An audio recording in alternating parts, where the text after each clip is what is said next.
Good morning. आज हम financial management का एक इम्पॉर्टेंट जो टॉपिक है मैनेजमेंट ऑफ इन्वेंट्री ये डिस्कस कर रहे हैं और यही टॉपिक आपका कॉस्ट अकाउंटिंग में भी है मटेरियल कंट्रोल नाम से। तो एक चीज़ हम पढ़ेंगे तो उससे दोनों बुक में आपका एक इम्पॉर्टेंट टॉपिक क्लियर हो रहा है। तो आप इसे समझिए। सबसे पहले मैनेजमेंट ऑफ इन्वेंट्री। तो यहाँ इन्वेंट्री का क्या मतलब होता है? इन्वेंट्री स्टॉक होता है। अगर हम देखें तो आपके इन्वेंट्री में स्टॉक ही है। अब स्टॉक आपके तीन तरह का होता है। एक तो होता है रॉ मटेरियल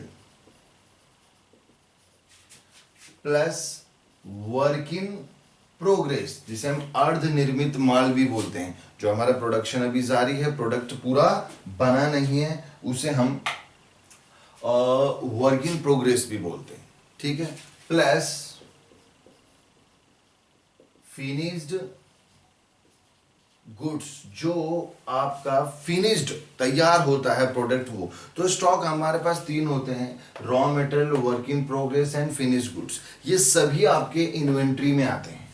ठीक है। चलिए, अब इन्वेंट्री मैनेजमेंट की रिक्वायरमेंट क्यों हुई? आप एक छोटा सा एग्जांपल अपने घर पे ले लीजिए। आपको शक्कर घर में चाहिए। आप पूरे साल भर का शुगर एक साथ परचेज करके लेके आते हैं क्या? मोस्ट ऑफ नहीं लेके आते। आप क्या करते हैं, हर महीने या 2 महीने में इस तरह से जब राशन का सामान लेके आते हैं तब अपन वो शक्कर या शुगर जो है वो परचेज करते हैं। अब ऐसा क्यों करते हैं? अगर आप पूरा शुगर एक साथ परचेज करते हो पूरे साल भर का, तो फर्स्ट आपका बहुत सा पैसा एक साथ ब्लॉक हो जाएगा अननेसेसरी, तो उस पर इंटरेस्ट का लॉस हो रहा है। सेकंड, आप इतना शक्कर लेके आएंगे तो उसको स्टोरेज के लिए भी आपको रखना होगा, तो स्टोरेज का जो एक्सपेंसेस है वो भी आपके लगेगा। ठीक है। फिर एक आपके वेस्टेज भी होगा।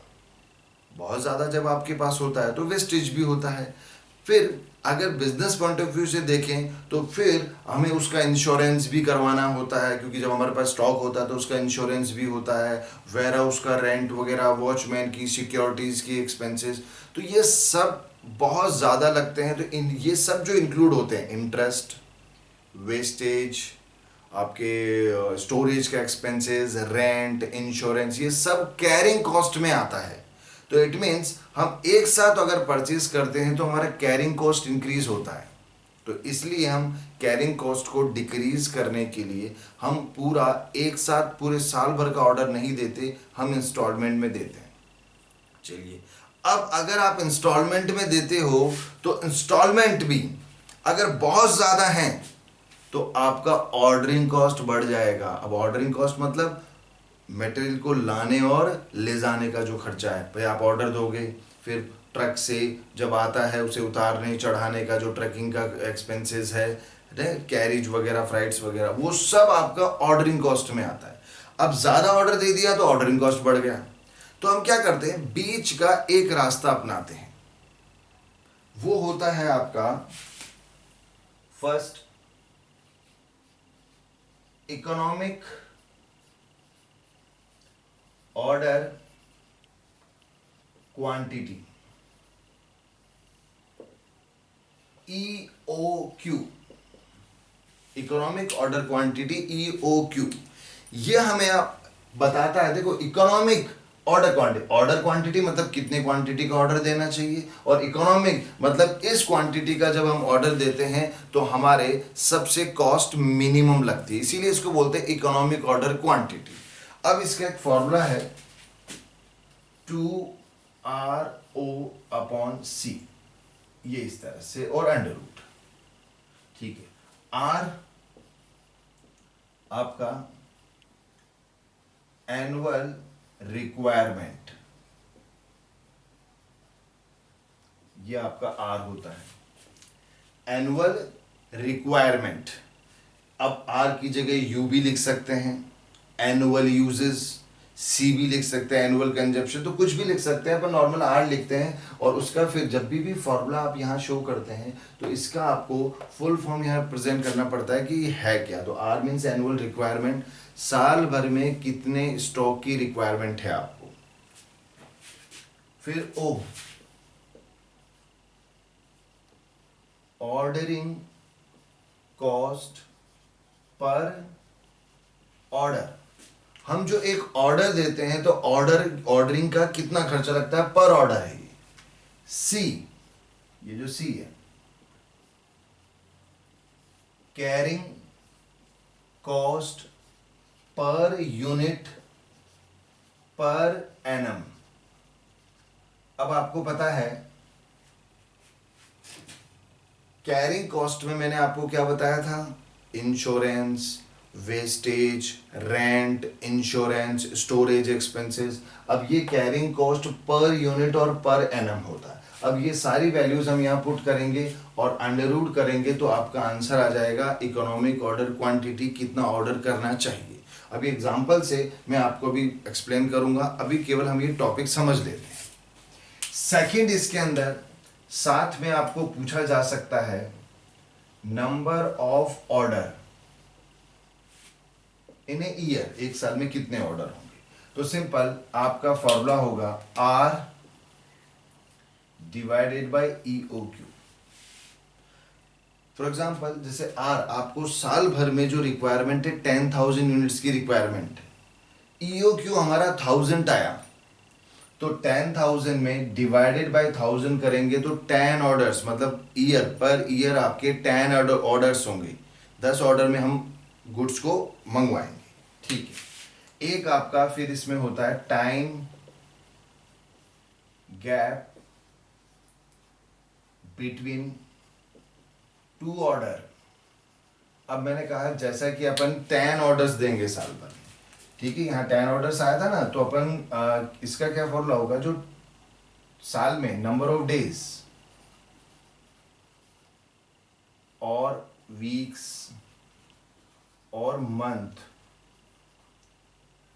इन ए ईयर, एक साल में कितने आपके डेज या वीक या मंथ होते हैं, divided by number of orders.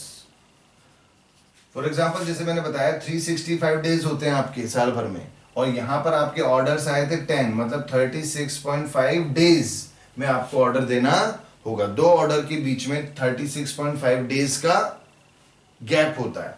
अब वीक्स में होता है तो वीक्स में कर लेते हैं, कई बार ऑर्डर बहुत कम होते हैं तो मंथली मतलब 12 में डिवाइड कर देते हैं। ठीक है, ये इस तरह से 3 चीजें आपको नॉर्मली पूछ सकते हैं। पहला economic order quantity, number of order and time gap between 2 orders. इसके अलावा हमको यहां क्वेश्चन में एक और चीज पूछी जाती है, हमें ईओक्यू जैसे सपोज हमने निकाला 1000, तो हम 1000 यूनिट का ऑर्डर देंगे, ना कम ना ज्यादा, क्योंकि यहां हमारी कॉस्ट मिनिमम होती है। लेकिन अब वो आपको क्या देगा, लालच, वो कहेगा 1000 नहीं, आप 2000 यूनिट्स का ऑर्डर दीजिए, हम आपको 2% डिस्काउंट देंगे। आप 4000 यूनिट्स का ऑर्डर दो, हम आपको 5% डिस्काउंट देंगे। तो जब वो डिस्काउंट वाला अगर क्वेश्चन आता है तो फिर हमें यहाँ पर क्या करना होगा, चेक करना पड़ेगा कि हमारे लिए इकोनॉमिक ऑर्डर क्वांटिटी पे ऑर्डर देना बेनिफिशियल है या डिस्काउंट के ऑफर को हमें एक्सेप्ट करना चाहिए। तो उसके लिए आप एक टोटल कॉस्ट कैलकुलेट करेंगे और इस टोटल कॉस्ट में 3 कॉस्ट निकालेंगे अपन।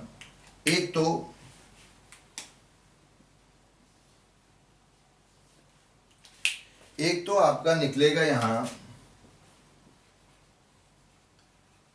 परचेज कॉस्ट, एक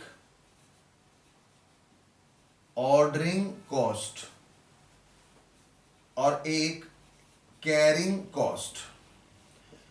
देखिए मेटेरियल हम परचेज कर रहे हैं, स्टॉक परचेज कर रहे हैं, तो इसमें 3 जो है आपके एक्सपेंसेस लगते हैं। पहला तो परचेज करने का जो होगा एक्सपेंसेस, वो एक ऑर्डरिंग का जो ट्रैकिंग का या कैरेज फ्राइट्स वगैरह जो है वो, और एक कैरिंग जो मैंने कहा था आपको स्टोरेज का जो खर्चा होता है, इंश्योरेंस, रेंट वगैरह, इंटरेस्ट वगैरह, वो सब आपके इसमें आता है। अब इनका क्या फॉर्मूला है,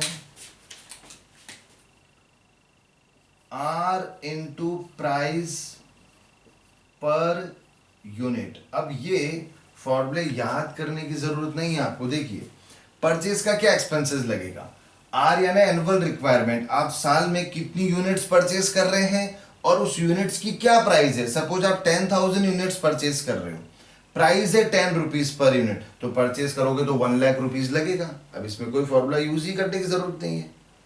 अब ordering cost R divided by EOQ, अभी मैंने बताया था R में EOQ डिवाइड करते तो नंबर ऑफ ऑर्डर्स आते हैं। जैसे आप फॉर एग्जांपल 10 ऑर्डर्स बताया था मैंने। अच्छा अब इसको इनटू O यानी ऑर्डरिंग कॉस्ट पर ऑर्डर, ये 10 ऑर्डर्स हैं। सपोज ऑर्डरिंग कॉस्ट आपका 100 है, मल्टीप्लाई करोगे तो ऑर्डरिंग कॉस्ट आ जाएगा। ऐसे ही carrying cost EOQ divide by 2 into C, normally यही फॉर्मूला यूज करते हैं। कई बार ध्यान रखना क्वेश्चन में सेफ्टी स्टॉक होता है, तो फिर इस केस में प्लस सेफ्टी स्टॉक करते हैं पहले और फिर इनटू सी करते हैं। दोबारा सुनिएगा, EOQ divide by 2 plus safety stock, और जो टोटल आएगा उसको मल्टीप्लाई सी यानी कैरिंग कॉस्ट पर यूनिट पर एनएम से करते हैं। लेकिन नॉर्मली क्वेश्चन में आपके रहता नहीं है, इसलिए मैं बता रहा हूं यहीं पर EOQ डिवाइड बाय 2 इंटू सी। लेकिन आपको ध्यान रखिएगा अगर क्वेश्चन में सेफ्टी स्टॉक है तो वो भी प्लस करना होता है। अब ये जो वैल्यूज आएंगी ये आपका आंसर है। अब यहां पर आप क्या करेंगे, एक बार तो ये कॉस्ट निकालेंगे EOQ पे, इकोनॉमिक ऑर्डर क्वांटिटी पे, कि भैया इकोनॉमिक ऑर्डर क्वांटिटी सपोज हमारा 1000 यूनिट है तो 1000 यूनिट से ऑर्डर देते हैं। देखो साल भर में तो आपको पूरा मंगवाना है। अब बात यह है 1000 का ऑर्डर दें या 2000 का ऑर्डर दें या 4000 का। तो अगर 1000 यूनिट्स का ऑर्डर देते हैं तो कितना कॉस्ट लगेगा टोटल पर एनम। 2000 का ऑर्डर देंगे तो कितना कॉस्ट लगेगा, क्योंकि उसमें हमें डिस्काउंट मिल रहा है। 4000 का ऑर्डर देंगे तो आपको कितना डिस्काउंट मिलेगा, उसके बेसिस पर टोटल कॉस्ट कितनी होगी। तो जहां पर भी मिनिमम कॉस्ट होगी हमारे लिए तो बेनिफिशियल वही है, तो हम उसे सेलेक्ट कर लेंगे। तो ये आपका इस तरह से केवल आपको सब जो इंफॉर्मेशन है गिवन होगी, आपको इस फॉर्मूले में पुट करना है। तो आपका जो ये मैनेजमेंट ऑफ इन्वेंट्री चैप्टर है, इसका ये 50% पार्ट है, पूरा 50% इसमें क्लियर हो रहा है। नेक्स्ट जो 50% है उसमें आपसे क्या पूछा जाता है वो आप देखिए। पहले आप इसका स्क्रीनशॉट ले सकते हैं, कॉपी कर लीजिए इसको या पॉज करके कॉपी कर लीजिए।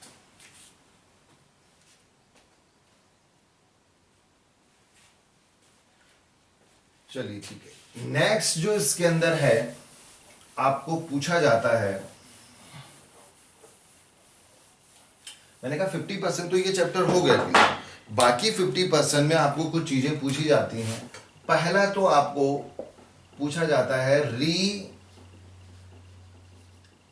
Order level. एक तो था इकोनॉमिक ऑर्डर क्वांटिटी, जिसे री ऑर्डर क्वांटिटी भी बोलते हैं, कि हम जब भी ऑर्डर देंगे तो हमें कितनी क्वांटिटी का ऑर्डर देना चाहिए। यहां पर आपका है री ऑर्डर लेवल या री ऑर्डर पॉइंट, हमें किस लेवल पे ऑर्डर देना चाहिए। सपोज आपके घर पे कोई भी, जैसे मान लीजिए आप नॉर्मल आटा ले लीजिए, घर पे आटा होता है अपने, अगर वो पूरा फिनिश हो जाता है और तब हम गेहूं पिसाने जाएंगे तो कई बार आपके पास शॉर्टेज हो जाता है, भाई 1 दिन या 2 दिन सपोज उसको लग गया तो आपके घर में तो रोटी नहीं बनेगी। तो आप क्या करते हैं, जब आपके पास थोड़ा बहुत स्टॉक होता है हम तभी ऑर्डर दे देते हैं ताकि 1 या 2 दिन में वो आए, जब तक हमारा प्रोडक्शन जारी रहे। बिजनेस पॉइंट ऑफ व्यू से देखें तो सपोज आप कोई मेटेरियल का ऑर्डर देते हो, वो दिल्ली से आता है, बाहर से आता है, फॉरेन से भी आता है, उसे 5, 10 या 15 दिन लगते हैं।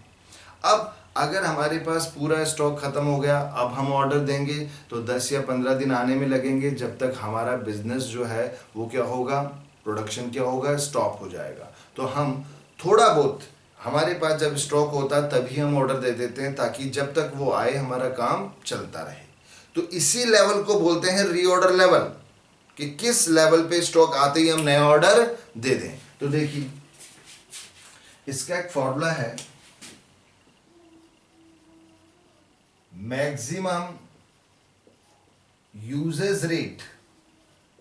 यूजेज रेट का मतलब होता है, यूजेज रेट या कंजप्शन रेट, कि हम किस रेट से, जैसे पर डे में दिया हुआ होगा तो पर डे कितना यूज करते हैं, कई बार क्वेश्चन वीक में होता है तो पर वीक हम कितना यूज करते हैं, तो वो maximum usage rate into maximum reorder period. Reorder period मतलब जैसे कई बार हम ऑर्डर देते हैं तो आपको वहाँ टाइमिंग गिवन होगा 10 डेज, मिनिमम तो 10 डेज लगता है, मैक्सिमम 15 डेज लगता है, नॉर्मल 12 डेज। तो मैक्सिमम रीऑर्डर पीरियड जो है 15 डेज, जैसे मैंने बताया कि मैक्सिमम टाइम कितना लग सकता है वो सब क्वेश्चन में मेंशन होगा। तो maximum usage rate into maximum reorder period. एक इसके अंदर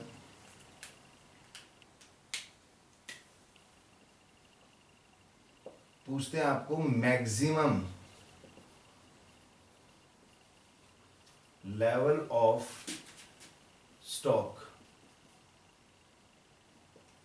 आपके पास एक हम मैक्सिमम लेवल भी तय कर देते कि भाई इससे ज्यादा स्टॉक हमारे पास नॉर्मली नहीं होना चाहिए। इसका फॉर्मूला जो ये री ऑर्डर लेवल जो हमने पहले निकाला है, इसमें प्लस री ऑर्डर क्वांटिटी, ये री ऑर्डर क्वांटिटी या इकोनॉमिक ऑर्डर क्वांटिटी एक ही होता है, minus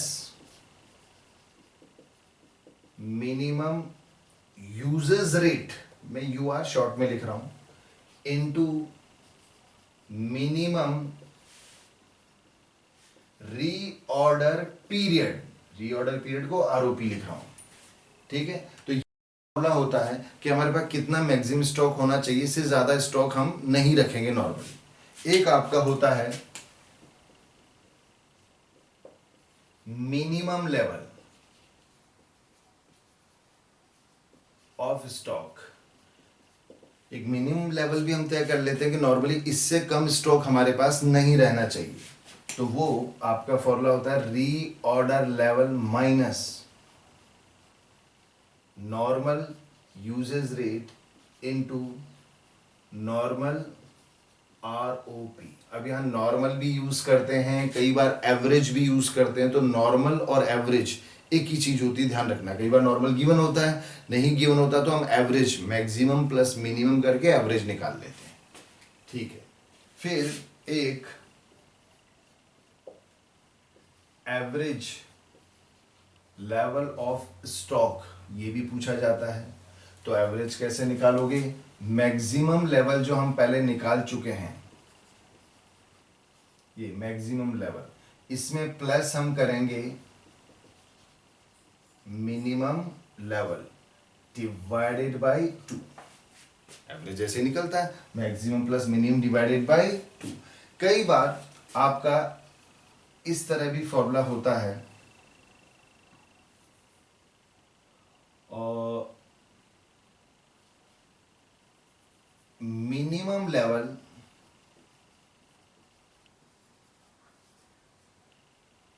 plus EOQ divided by 2। कई बार ये फॉर्मूला भी यूज किया जाता है, लेकिन आपको करने की जरूरत नहीं है, आप नॉर्मल यही फॉर्मूला यूज कर सकते हैं। अब यहां भी एक प्रॉब्लम है,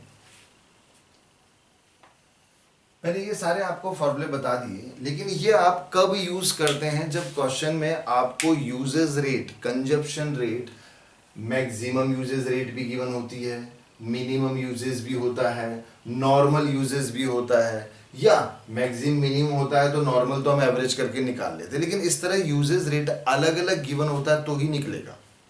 कई बार क्वेश्चन में यूजेस रेट सिंगल एक ही गिवन होती है, या एक भी गिवन नहीं होती।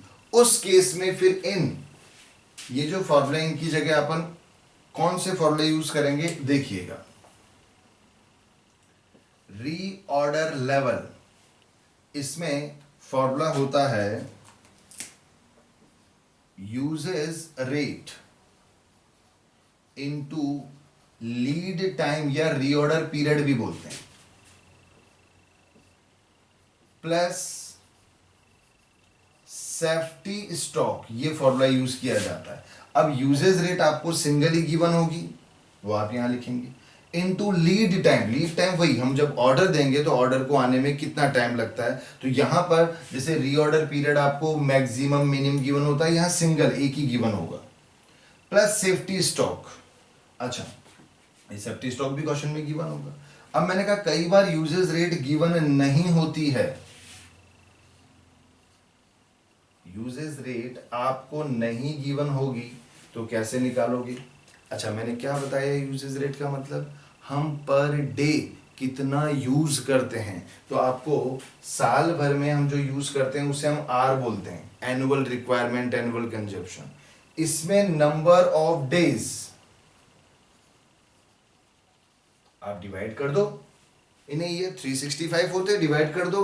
कई बार क्वेश्चन में कुछ और मेंशन होता है 360, 300, 250, तो वो डिवाइड कर देते हैं, पर डे निकल जाएगा। कई बार वीक्स में क्वेश्चन होता है तो अपन 52 डिवाइड कर देंगे तो पर वीक कंजप्शन निकल जाता है, लेकिन जब भी हम निकालते हैं नॉर्मल तो हम डेज में निकालते हैं। ठीक है, ये डिपेंड करता है लीड टाइम पे कि लीड टाइम हमें डेज में गिवन है, वीक्स में गिवन है, उस पे। तो आप इस तरह से यूजेज रेट निकालेंगे और उसे यहां पुट कर देंगे। एक हमने ये निकाला था मैक्सिमम लेवल, मैक्सिमम लेवल का फॉर्मूला जो होगा वो होगा इकोनॉमिक ऑर्डर क्वांटिटी या reorder quantity plus safety stock, ये इसका फॉर्मूला होगा। एक मिनिमम लेवल होता है, उसका फॉर्मूला सेफ्टी स्टॉक ही होता है, जो सेफ्टी स्टॉक होता है वही हमारा क्या होगा, मिनिमम लेवल। ठीक है, फिर एक आपका एवरेज लेवल, तो एवरेज लेवल का तो यही फॉर्मूला रहेगा आपका, इसमें भी maximum level plus minimum level divided by 2, इस तरह से। ठीक है, तो ये बाकी जो 50% चैप्टर मैंने आपको बताया वो इसके अंदर आ गया। ठीक है, आप दोनों में से कौन सा फॉर्मूला यूज करेंगे ये डिपेंड करता है क्वेश्चन पे। क्वेश्चन में अगर यूजेस रेट सिंगल गिवन है या एक भी नहीं गिवन तो हम इस तरह से निकाल के ये वाले फॉर्मूले यूज करेंगे, लेकिन अगर क्वेश्चन में यूजेस रेट और रीऑर्डर पीरियड आपको maximum, minimum, average, normal given है तो फिर ये यूज होंगे। तो 50% वाला पार्ट आपका पहले था, 50% ये, 100% चैप्टर इसमें क्लियर हो रहा है। अब बात आती है इसके क्वेश्चंस की, तो इसके क्वेश्चंस की हम आगे और वीडियो बना रहे हैं। आप उसके आगे जो इसका पार्ट, ये पार्ट फर्स्ट है, सेकंड, थर्ड देखिएगा तो इसकी क्वेश्चंस की आपको प्रैक्टिस हो जाएगी। ठीक है, थैंक यू।